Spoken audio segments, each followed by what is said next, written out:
British Columbia's socialist NDP government is yet again at the center of government overreach allegations from professionals, this time from law groups who took legal action against the province's newly passed Legal Professions Act, formerly Bill 21. The bill, which received royal assent back in May, grants the province sweeping powers over how lawyers, paralegals, and notaries will be regulated, and even what they can and cannot do for you. I'm Drea Humphrey with Rebel News, and today, BC criminal defense lawyer Jim Heller joins me to discuss why this is concerning. Also, the latest in the BC Supreme Court's ruling over this matter when there was a request to have an injunction to prevent the government from acting on the law, as well as why this fight is just getting started. What stands out to you as the most concerning parts of this newly passed act?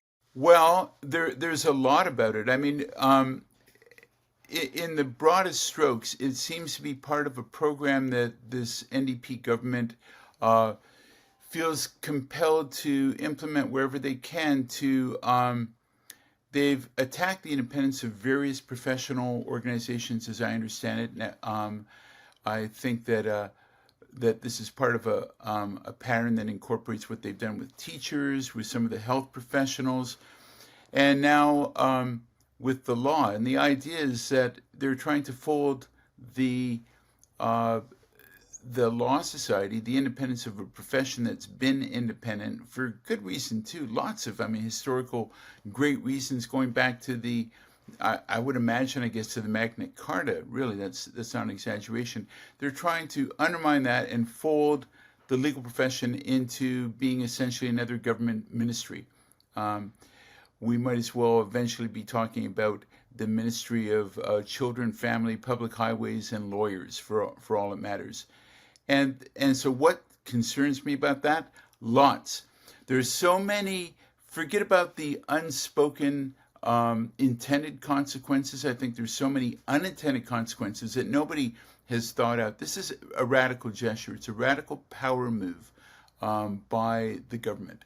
And I can think of a million different ways it's going to have really restrictive and bad ramifications for the independence of the profession, and that will redound, I'm sure, to the detriment of our clients. So bad for the lawyers, bad for society generally. That's what I think.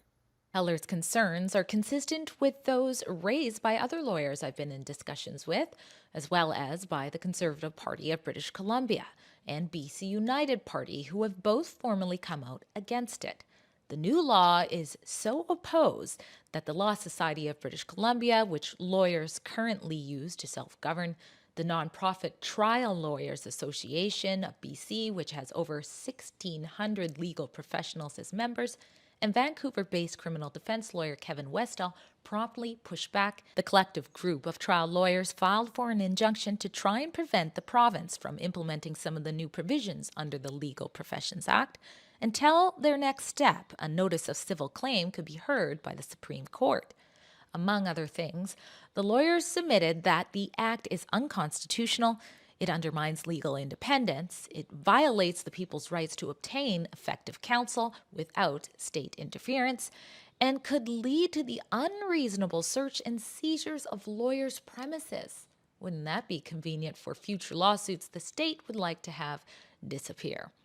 The plaintiffs also submitted that the act will cause them irreparable harm. For example, while the province claims the act is in need to change and improve how lawyers are regulated, what exactly would that mean for the Law Society? With its body, tribunals, and guidelines, that already allows lawyers to be self regulated and even disciplined if necessary to uphold ethical standards. Now, the government has come in and said in the modern day and age, somehow that's all broken. It doesn't work. We can't allow this organization that has developed over time. There's a whole modern law society that has refined itself, but incrementally over the years with revised acts, trying to keep modern to all of the kind of the changing immediate concerns of the modern day. Now the government said, no, that's broken. We don't want to do that anymore. we want to scrap the whole thing. They're not admitting that. They're saying that we're going to keep the shell of it. But what they're getting rid of is they're getting rid of the independence of it. They're imposing, as I understand it, a board of directors that some of whom won't be lawyers, and even many who are lawyers won't be voted, elected by the profession itself, but will be imposed by the government. Political regulation equals more efficient regulation isn't the only claim the BC NDP is selling as a justification for the act.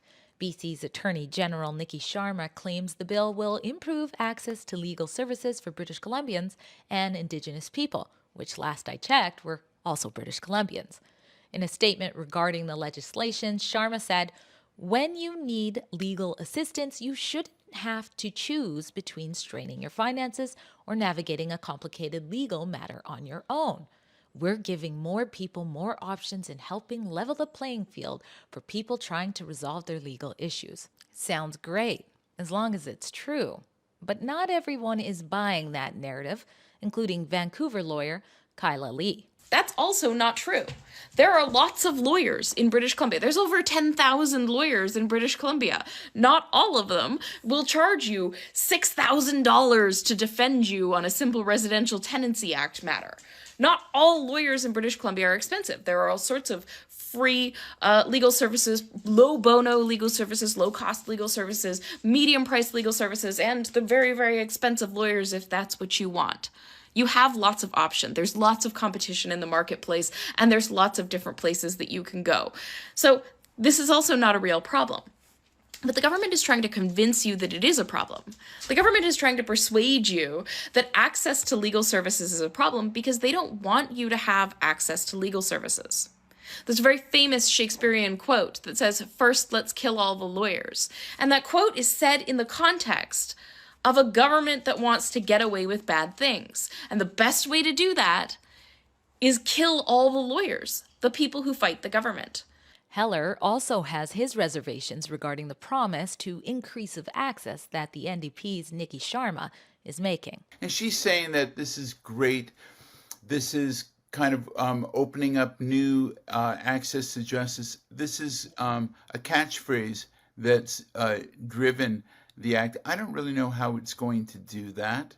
I don't think that that's going to be the net result. I mean, look at what happened with no-fault insurance. One can only look at that and say, what were the promises? What was the rhetoric before it was implemented, and what's been the fallout since? Can we say that people, the general public, has more access and more substantial, meaningful access to redress parties or the government in the motor vehicle domain? I don't think so.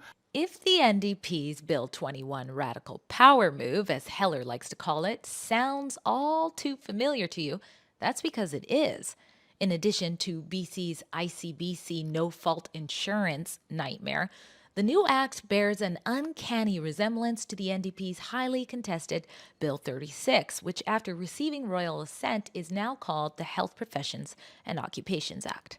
The act allows the government to go in and seize records and distribute them among anyone they think is necessary to take part in assessing a practice.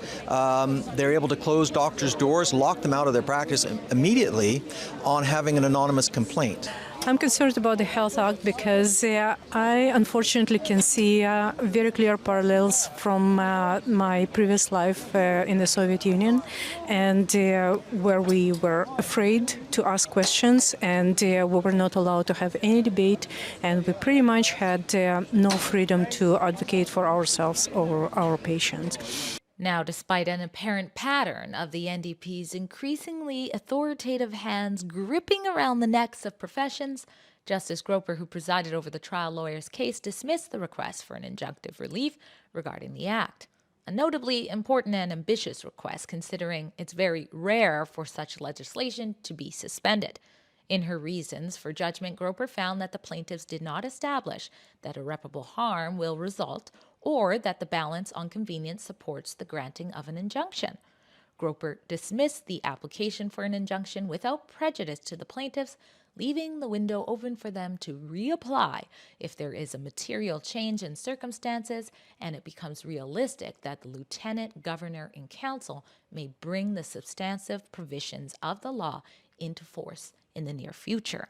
After the ruling was handed down, the Law Society has confirmed, and I suspect others to come, that they will be proceeding with a constitutional challenge of the act, with the first process of that expected to take place toward the beginning of next year. Drea Humphrey for Rebel News.